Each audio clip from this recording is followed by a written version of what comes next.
اعوذ باللہ من الشیطان الرجیم بسم اللہ الرحمن الرحیم۔ معزز دوستو السلام علیکم۔ دوستو آج کی اس ویڈیو میں ہم مولا علی علیہ السلام کے مختصر فضائل اور روزے کی اہمیت کے بارے میں مولا علی علیہ السلام کے چند ارشادات آپ کی نظر کریں گے۔ ویڈیو شروع کرنے سے پہلے آپ دوستوں سے گزارش ہے کہ چینل کو سبسکرائب کریں اور بیل آئیکن کو لازمی پریس کریں تاکہ جب بھی ہم نیو ویڈیو اپلوڈ کریں تو آپ کو نوٹیفیکیشن مل جائے۔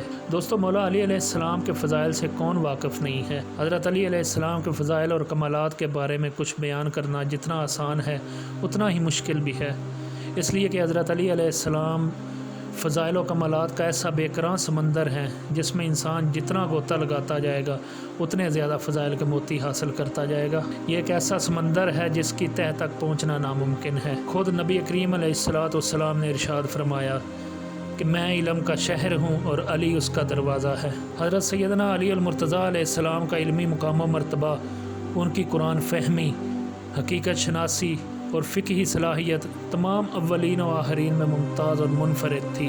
قدرت نے انہیں عقل و خرد کی اس قدر عرفہ والا صلاحیتوں سے نوازا تھا کہ جو مسائل دوسرے حضرات کے نزدیک پیچیدہ ہوتے تھے انہی مسائل کو وہ آسانی سے حل کر دیتے تھے۔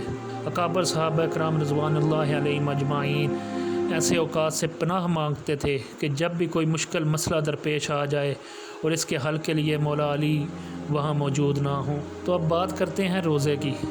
دوستو جیسا کہ آپ کو پتہ ہے روزے کی فرضیت اور ماہیت پر تمام عالم اسلام متفق ہیں۔ یہ ایک عبادت ہے اور طلوع فجر سے غروب آفتاب تک نیک نیت کے ساتھ کھانے پینے سے رک جانے کا نام روزہ ہے۔ ہر سال رمضان کا روزہ بالاجماع فرض ہے۔ یہ اسلام کے 5 ارکانوں میں سے ایک رکن ہے۔ رمضان کے روزوں کے بہت ساری فضیلتیں قرآن و حدیث میں آئی ہیں۔ رمضان کی راتوں کا قیام بھی بہت فضیلتیں رکھتا ہے، خصوصاً آخری عشرہ میں عبادت کی اہمیت اور ثواب اور زیادہ بڑھ جاتا ہے۔ قرآن مجید نے روزے کے 3 اغراض و مقاصد مختصر جملوں میں یوں ارشاد فرمائے ہیں۔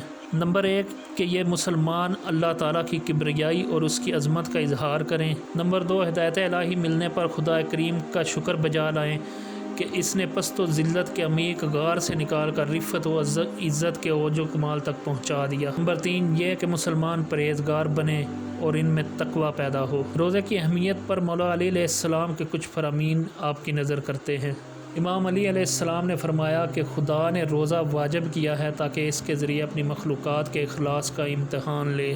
ایک اور جگہ مولا علی علیہ السلام نے ارشاد فرمایا کہ نفس کا دنیاوی لذتوں سے رک جانا مفید ترین روزوں میں سے ہے۔ ایک دوسری جگہ مولا علی نے ارشاد فرمایا روزہ حرام سے پرہیز کا نام ہے جس طرح انسان کھانے پینے سے پرہیز کرتا ہے۔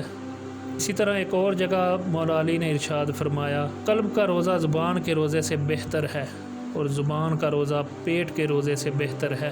دوستو ایک اور جگہ مولا علی نے ارشاد فرمایا کتنے زیادہ ہیں وہ روزہ دار جن کو روزے سے بھوک اور پیاس کے سوا کچھ نہیں ملتا، اور کتنے زیادہ ہیں وہ تہجد گزار اور شب زندہ دار لوگ جن کو بے خوابی اور صحبت کے سوا کوئی فائدہ نصیب نہیں ہوتا۔ تو دوستو آج کی ویڈیو یہاں تک ہی۔ مزید ویڈیوز دیکھنے کے لیے ہمارے چینل کو سبسکرائب کریں اور بیل آئیکن کو پریس کریں تاکہ مزید ویڈیوز کی نوٹیفیکیشن آپ تک پہنچ سکے۔ ویڈیو پسند ہے تو اس کو لائک اور شیئر کریں۔ جزاک اللہ خیرہ۔